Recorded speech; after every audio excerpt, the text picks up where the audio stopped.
Assalamualaikum warahmatullahi wabarakatuh. Di sini saya akan menjelaskan mengenai terapi hipertensi dengan amlodipin yang disusun oleh saya sendiri, Rosyana, dari Farmasi 5B. Pertama-tama, yaitu saya akan menjelaskan mengenai definisi dan klasifikasi hipertensi. Penyakit hipertensi atau disebut juga tekanan darah tinggi adalah suatu keadaan ketika tekanan darah di pembuluh darah meningkat secara kronis. Hal tersebut dapat terjadi karena jantung bekerja lebih keras memompa darah untuk memenuhi kebutuhan oksigen dan nutrisi tubuh.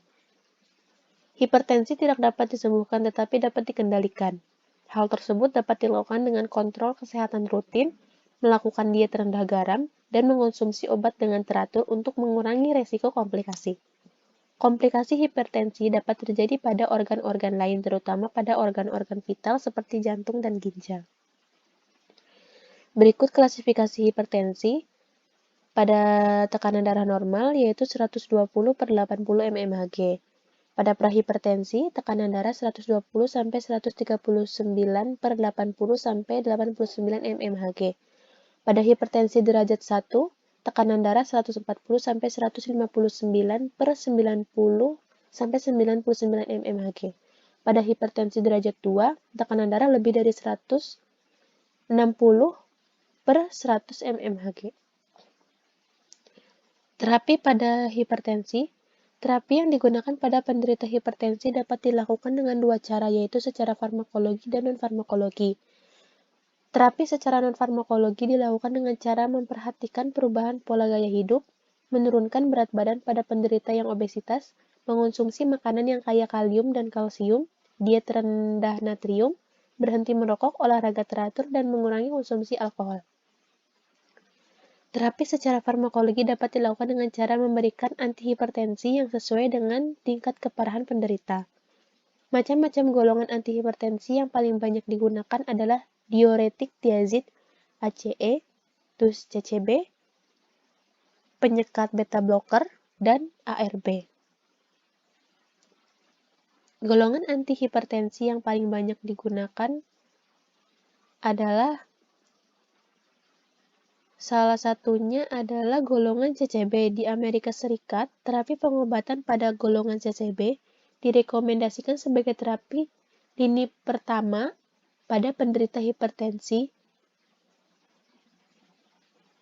Jika penderita hipertensi tidak cocok dalam penggunaan terapi pengobatan golongan diuretik tiazid atau ACE, CCB dihidropiridin seperti amlodipin dan nifedipin sangat efektif terhadap penderita hipertensi lansia. Golongan CCB mempunyai efek tambahan yang menguntungkan penderita hipertensi dalam mengurangi terjadinya hipertrofi dua ventrikel kiri yang merupakan resiko independen pada hipertensi. Antihipertensi golongan CCB yang sering digunakan ini adalah amlodipin dan nifedipin. Amlodipin digunakan untuk hipertensi esensial. Amlodipin memiliki selektivitas tinggi dibandingkan obat-obat sejenisnya. Dalam hal ini menjadi keunggulan amlodipin dibandingkan obat golongan CCB lainnya. Amlodipin memiliki sifat-sifat farmakodinamik dan farmakokinetik yang menguntungkan. Sifat-sifat tersebut seperti bioavailabilitas tinggi, waktu paruh panjang, dan durasi yang lebih lama yang memungkinkan penderita hipertensi untuk minum obat sekali sehari.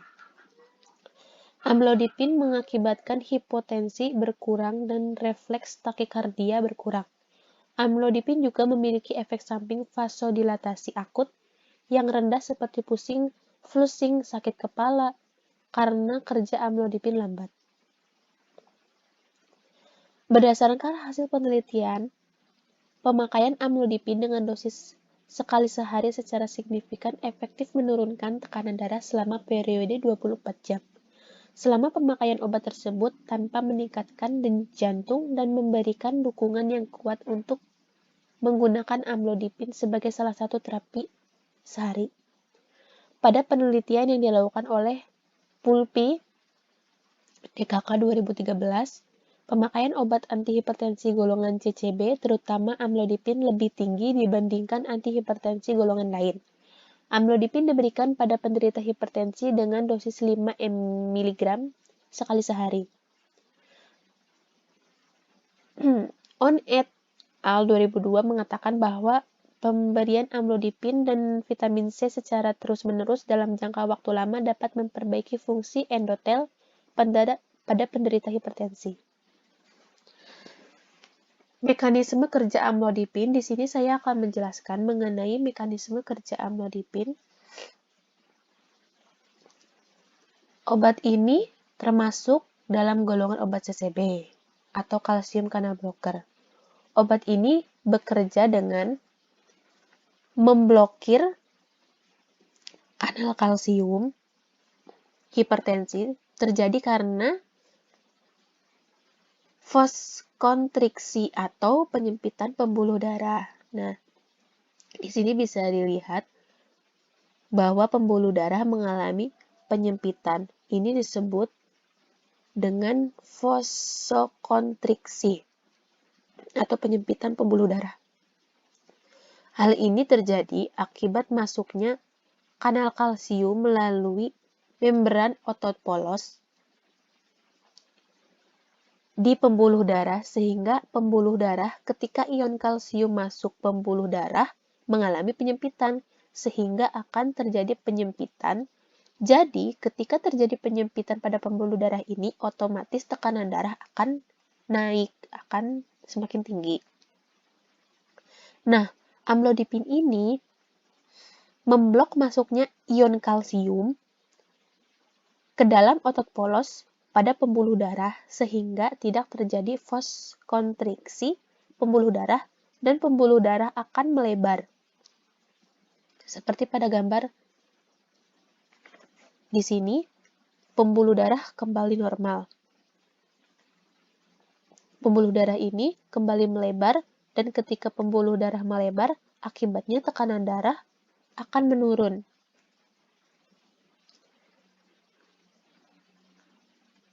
Amlodipin ini bisa digunakan dengan dosis awalan yaitu 1 kali 5 sampai dengan 10 mg. Obat ini dapat diminum bersama atau setelah makan.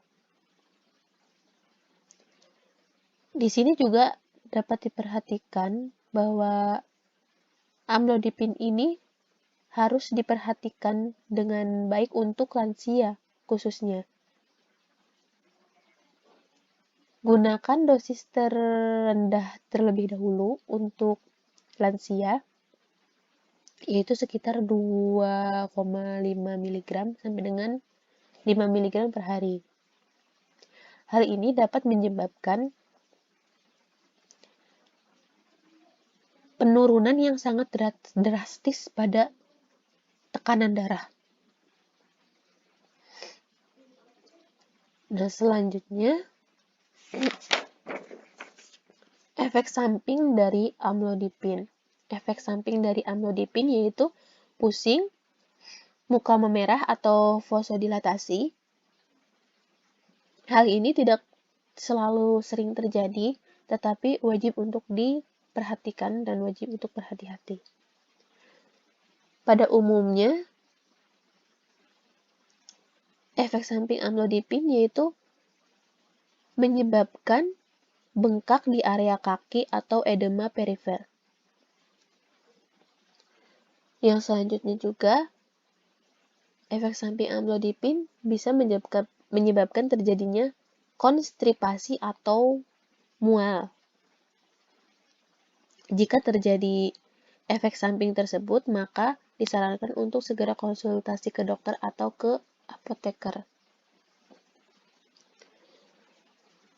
Amlodipin ini sebagian besar di metabolisme di liver dan hati, maka untuk penggunaan obat ini harus berhati-hati pada penderita liver. Oke, sekian presentasi dari saya. Kurang lebihnya mohon maaf. Sekian dan terima kasih. Wassalamualaikum warahmatullahi wabarakatuh.